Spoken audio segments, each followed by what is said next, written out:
এটা কৈলাস পালের বাড়ি তো? উনার নামে একটা চিঠি আছে। উনি তো এখন বাড়িতে নেই, আপনি আমাকে দিয়ে যান চিঠিটা। পিয়ন কৈলাসের বউয়ের হাতে চিঠিটা দিয়ে চলে যায় সেখান থেকে। সন্ধেবেলার দিকে বাড়ি ফিরে কৈলাস নিজের ঘরে এসে বসেছে। ওহো, দেখো, আমি তোমার চিঠিটার কথা একদম ভুলে গেছি। আজকে সকালে তুমি যখন বাড়িতে ছিলে না, তোমার নামে একটা চিঠি এসেছিল। আমার চিঠি? আমাকে আবার কে চিঠি লিখলো?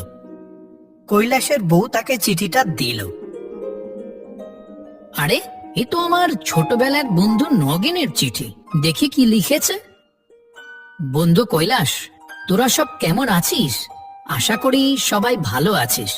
নিজের বন্ধুকে তো একদম ভুলেই গেছিস।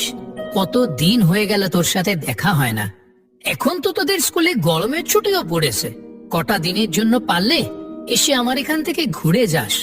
না আসলে ভাববো বন্ধুর সাথে আর কোনো যোগাযোগ রাখতে চাস না। নগেন ঠাকুরপো তো ঠিকই বলেছে, এখন তো স্কুলে গরমের ছুটিও পড়েছে। তুমি না হয় 2-1 দিনের জন্য ঘুরে এসো ওখান থেকে, মনটা ভালো লাগবে।